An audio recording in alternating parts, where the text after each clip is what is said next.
వికారాబాద్ పట్టణంలో విషాదం చోటు చేసుకుంది. రేపు పెళ్లి చూపులో నిన్న రాత్రి మహిళా కానిస్టేబుల్ ప్రాణాలు తీసుకుంది. గంగారం సాయిబాబా కాలనీలో ఈ ఘటన జరిగింది.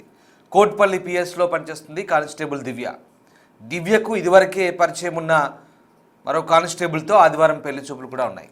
అయితే దీంతో పెళ్లి విషయంపై ఫ్యామిలీతో మాట్లాడింది దివ్య. పెళ్లికి ఒప్పుకుంటారా లేదానని కుటుంబ సభ్యుల దగ్గర దివ్య మనోవేదన చెందింది. రాత్రి పడుకునే ముందు గదిలోకి వెళ్ళింది దివ్య. ఉదయం మృతి చెంది కనిపించింది. దీంతో ఘటనపై పోలీసులు దర్యాప్తు చేస్తున్నారు. భయంతోనే దివ్య ఇలా బలవన్మరణానికి పాల్పడ్డట్లుగా తెలుస్తోంది. అయితే ప్రస్తుతం దివ్య మృతిపై దర్యాప్తు జరుగుతోంది. వికారాబాద్ పట్టణంలో చోటు చేసుకుంది ఈ ఘటన. రేపు పెళ్లి చూపులనగా రాత్రి కానిస్టేబుల్ దివ్య ప్రాణాలు తీసుకుంది.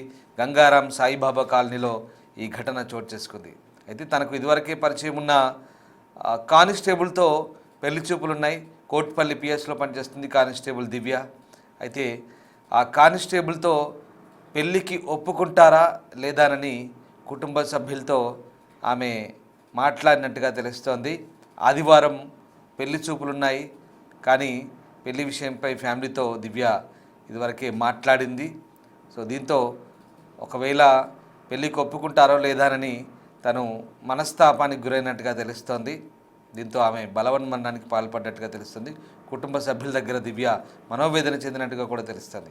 సో మొత్తం మీద ఆమె మనస్తాపానికి గురై భయంతోనే ఈ బలవన్మరణానికి పాల్పడ్డట్టుగా తెలుస్తుంది. వికారాబాద్ పట్టణంలో చోటు చేసుకుంది ఈ విషాద ఘటన. దానికి సంబంధించిన దృశ్యాలు చూస్తున్నాం. డిస్టర్బింగ్ విజువల్స్ అవి. కానిస్టేబుల్ దివ్య బలవన్మరణానికి సంబంధించిన దృశ్యాలు ప్రస్తుతం మనం చూస్తూ ఉన్నాం. అయితే ఈ ఘటనకు సంబంధించి మరి కానిస్టేబుల్ దివ్య తల్లిదండ్రులు మాట్లాడారు, పోలీసులు కూడా మాట్లాడారు. అసలు ఏం జరిగిందో పోలీసులు దర్యాప్తు చేస్తున్నారు. ఓవరాల్గా ఈ ఇష్యూపై వాళ్ళు ఏమంటున్నారో ఒకసారి చూద్దాం.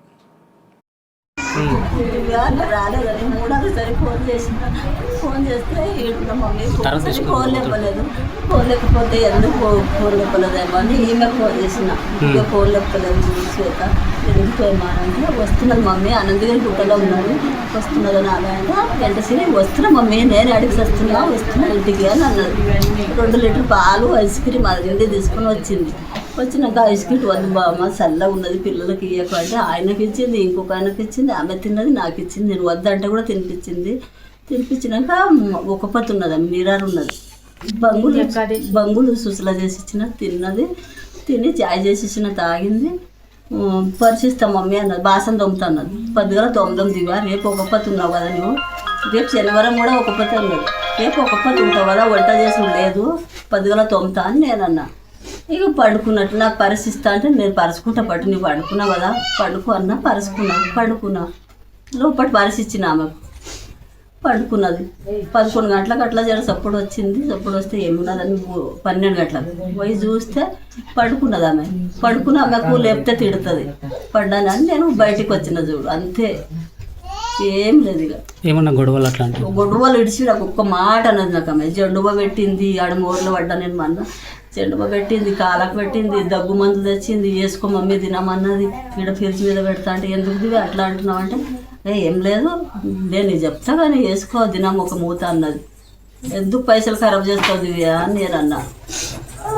అంతే మాట ఏమనలేదు నాకు ఆమె. మంచి జెండుబా గిడుబా అన్నీ పెట్టిపోయింది. ఇక్కడ పరుచుకుంటే కూడా మళ్ళీ మా మీద కప్పిపోయింది. ఎందుకు అట్లా చేసుకో కాదు ఆమె సంగతి నేను అర్థం కాదు. నాకు ఏం తెలియదు.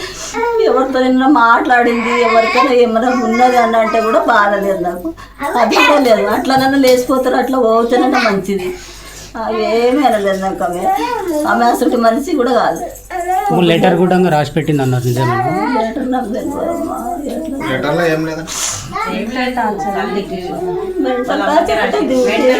ఫస్ట్ డ్యూటీనే నేను చేసుకుంటున్నా. సాయంత్రం అయింది మమ్మీ నాకు ఇష్టం లేదు డ్యూటీ చేసుడు. సాయంత్రము చీకటి అవుతుంది మమ్మీ అంటే వంశీనే చూసుకుంటాడు అంతా. నేను ఆమె చూడగానే చీకటి అయింది మమ్మీ అంటది. అంటే దివ్య దూరం పోయి చేసేటోళ్ళు ఉన్నారు. గీడ చేస్తే అట్లా అంటున్నారు. దివ్య రానోళ్ళు రాలేదంటారు, నీకు వచ్చింది అట్లా చేయొద్దు దివ్య అని నేనన్నా. ఇక అది ఇంత మాట కానీ దినం అవే మంచిగా ఉండే తిన్నది అన్నీ చేసి పడుకున్నా చూడు. జగడం ఆడింది. నేనేమని అన్నా అంటేనన్నా ఈమెకు ఫోన్ చేసింది, ఈమెతో మాట్లాడింది. కవిత ఊరు వచ్చి జ్వరం వచ్చి వండిందంటే ఆమెతో మాట్లాడింది. ఆదివారాలు వస్తారంట, చుట్టాలు వస్తారంట అంటే వద్దు మమ్మీ నేను చేసుకోను అని అన్నది. వద్దు మమ్మీ అంటే వస్తా అన్నారు కదా, దివ్య చూద్దాం ఒక మాట మంచిగా ఉంటేనే చూద్దాం, నీకు నచ్చకపోతే కట్నం గిట్నం ఏమి ఇయ్యం మేము అంటే వాళ్ళే పోతారు అని ఇట్లా అన్న చూడండి. నువ్వు నా మాట అర్థం చేసుకో మమ్మీ అని ఒక మాట, మా నాయన ఉంటే చేసుకుంటుండే నువ్వు చేసుకో మమ్మీ అని అన్నది. ఇంకేమీ అనలేదు, నేను ఒక్క మాట అనలేదు. కాలు మొక్కుతుంటే నేను ఆమెకు తినము, నేనే తినిపిస్తుంటే తినము పొద్దుగా, తినిపోదిగా చక్కెర వస్తుంది తినిపోదిగా అని. నమస్తే అండి, నా పేరు రఘుకుమార్, వికారాబాద్ టౌన్ ఇన్స్పెక్టర్ని. ప్రస్తుతం మనం గంగారం విలేజ్లో ఉన్నాం. ఇక్కడికి రావడానికి ముఖ్య కారణం ఏంటంటే ఈరోజు దారూర్ పిఎస్లో పనిచేస్తున్నటువంటి రైటర్ దివ్య గారు సూసైడ్ చేసుకొని హ్యాంగింగ్ చేసుకొని చనిపోవడం మాకు తీసుకొచ్చింది. ఇక్కడికి వచ్చిన తర్వాత చూసినట్టయితే ఆమె చున్నీకి తన గొంతు బిగించుకొని వేలాడే కింద కాలాన్ని చనిపోయినట్టు తెలుస్తూ ఉంది. ఆమె మరణానికి గల కారణాలు ఇప్పటిదాకా తెలియలేదు. ఆమె ఫోన్ రికవరీ చేసుకున్నాం, వాళ్ళ ఫ్యామిలీ వాళ్ళతో మాట్లాడి వాళ్ళు వచ్చే పిటిషన్ పైన ఎంక్వైరీ చేసి ఆమె చావు గల కారణాలు వెతికి ఆమెకు న్యాయం తెలియజేస్తున్నాం. ఆమె సూసైడ్ లెటర్ రాసింది, దాంట్లో ఎవరి పేరు కానీ ఎలాంటి ఆరోపణ చేసుకొని రాయలేదు. కేవలం అమ్మ నాన్న క్షమించండి, నాన్న లేకపోవడం వల్లే మనకి బాధలు కష్టాలు, నా చావులో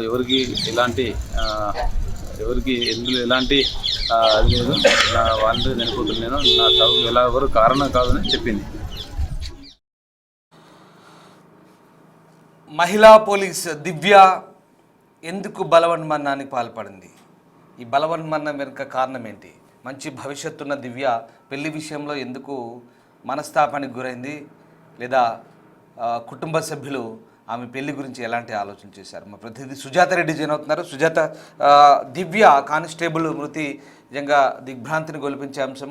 ఎంతో భవిష్యత్తున్న ఒక యంగ్ కాప్ ఇలా బలవన్మరణానికి పాల్పడడం వెనుక కారణం ఏంటి? 10 మందికి ధైర్యం చెప్పే పోలీసు వృత్తిలో ఉన్నటువంటి ఆ అమ్మాయి ఎందుకు ఇలాంటి మనోవేదనకు గురైంది? అసలు ఏం జరిగింది?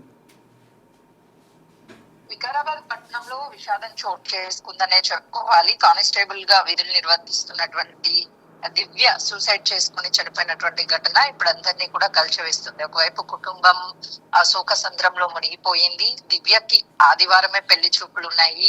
గత కొన్ని రోజుల నుంచి దివ్యని పెళ్లి చేసుకుంటాను అని చెప్పేసి తన సహ ఉద్యోగి అయినటువంటి గతంలో వికారాబాద్ లో కానిస్టేబుల్ గా పనిచేసినటువంటి వ్యక్తి దివ్య కుటుంబ సభ్యులని అప్రోచ్ అయ్యి దివ్యని పెళ్లి చేసుకుంటానని చెప్పేసి మాట్లాడితే దివ్యకి ఎన్నోసార్లు కాంటాక్ట్ అయ్యాడు. నేను పెళ్లి చేసుకుంటాను దివ్య నిన్ను అంటే చాలా సార్లు తనకి ఇష్టం లేదు అని కొంత అవాయిడ్ చేసినట్లుగా కూడా తెలుస్తుంది. అయితే కుటుంబ సభ్యులతో దివ్య అక్కతో కాల్ చేసి నేను దివ్యని పెళ్లి చేసుకుంటాను, మంచి భవిష్యత్తుని ఇస్తాను అని చెప్పడంతో కుటుంబ సభ్యులు కొంతమేరకు దివ్యను ఒప్పించే ప్రయత్నం చేశారు. నిన్న రాత్రి ఆ దివ్య తల్లితో నాకు ఈ పెళ్లి ఇష్టం లేదు, నేను చేసుకోను అమ్మా అని చెప్పినప్పుడు అట్లీస్ట్ పెళ్లి చూపులకు వచ్చిన తర్వాత అయినా సరే రిజెక్ట్ చేయొచ్చు, నచ్చకపోతే వాళ్ళు పెళ్లి చూపులకు వస్తామని చెప్తున్నారు అని చెప్పేసి కొంతమేరకు దివ్యని కాంప్రమైజ్ చేసే ప్రయత్నం చేశారు. ఆ నేపథ్యంలోనే దివ్య మనస్తాపానికి గురే. ఎందుకంటే తండ్రిని కోల్పోయినటువంటి దివ్య తల్లి బాగోగులు చూస్తుంది. ఒకవైపు తల్లికి ఎంతో దివ్యకి మధ్య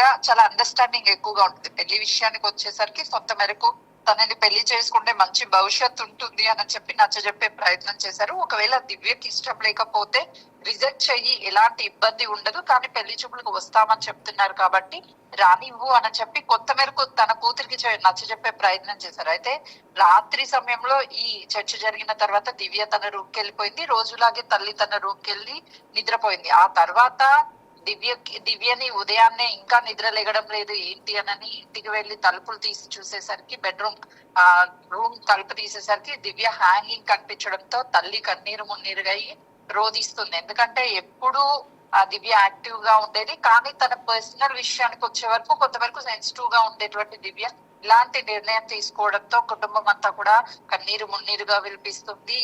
తను ఆవేశంగా, ఒకవైపు తండ్రి లేడు, తల్లి బాధ్యతలన్నీ కూడా చిన్నప్పటి నుంచి బాధ్యతలను చూసుకుంటూ ఉంది. జాబ్ వచ్చినా కూడా కొంత మేరకు ఇంటి బాధ్యతలు అనేది ఫైనాన్షియల్ గా దివ్య చూస్తున్నప్పటికీ కూడా ఏ నిర్ణయం తీసుకోవాలన్నా సరే పెళ్లి గురించి కావచ్చు, ఇలాంటి నిర్ణయాలన్నీ కూడా తల్లిదండ్రులు తీసుకోవాల్సినటువంటి బాధ్యత ఉంటుంది. అయితే తండ్రి లేనటువంటి సమయంలో పూర్తిగా తల్లే బాధ్యత తీసుకుంటూ నా కొరకు మా అమ్మ ఎక్కువ బర్డెన్ మోస్తుంది అని డిప్రెషన్ లోకి వెళ్ళినటువంటి దివ్య ఒక సూసైడ్ లెటర్ రాసింది. అమ్మ నన్ను క్షమించు, నా చావుకి ఎవరూ కారణం కాదు, నాన్న ఉంటే బాగుండేది, నీకు ఇన్ని కష్టాలు వచ్చుండేవి కాదు అని రాసినటువంటి లెటర్ లో చాలా క్లియర్ గా అర్థమవుతుంది. ఎందుకంటే రేపు ఒకవేళ దివ్య పెళ్లి చేసినప్పటికీ కూడా బాగోగులన్నీ కూడా తల్లి మీదే బడన్ పడుతుంది అని చెప్పేసి దివ్య కొంతవరకు డిప్రెషన్ లోకి వెళ్ళి ఇలాంటి నిర్ణయం తీసుకున్నట్లుగా కూడా తెలుస్తుంది. అంటే సుజాత, ఇక్కడ ఆ వ్యక్తితో పెళ్లికి సంబంధించి దివ్యకు ఇష్టం లేక లేదా ఆ ఒత్తిడి పెరగడం వల్ల ఈ నిర్ణయం తీసుకుందా?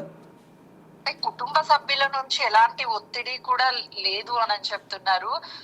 కాకపోతే ఆ వ్యక్తి కానిస్టేబుల్ గా పనిచేస్తున్నటువంటి వ్యక్తి దివ్య అమ్మకి కాల్ చేయడం, వాళ్ళ అక్కకి కాల్ చేయడం, అతని నుంచి కొంతవరకు ప్రెజర్ ఉండడం, ఆ తర్వాత దివ్య కాల్ చేయడం, ఇలాంటి కాల్స్ రావడం వల్ల తను కొంతవరకు ఒత్తిడికి లోనయ్యి ఈ పెళ్లి చేసుకుంటే తర్వాత తల్లి ఒక్కటే ఉంటుంది, తన భవిష్యత్ ఏంటి, ఎవరు చూస్తారు అన్న డిప్రెషన్ ఎక్కువగా తల్లి గురించి ఆలోచించే ఇలాంటి నిర్ణయం తీసుకున్నట్లు తెలుస్తుంది. తల్లి మాత్రము పెళ్లికి సంబంధించి ఎలాంటి ఫోర్స్ కుటుంబ సభ్యులు చెయ్యలేదు. కానీ తన నుంచి, ఆ కానిస్టేబుల్ నుంచే మీ అమ్మాయిని చేసుకుంటాను, ఒక్కసారి పెళ్లి చూపులకు వస్తాను, మంచి భవిష్యత్తు ఉంటుంది నాతో పెళ్లి చేస్తే అని చెప్పి కొంతమేరకు ఒత్తిడి తన నుంచే వచ్చినట్లుగా కూడా తెలుస్తుంది. ఒకవేళ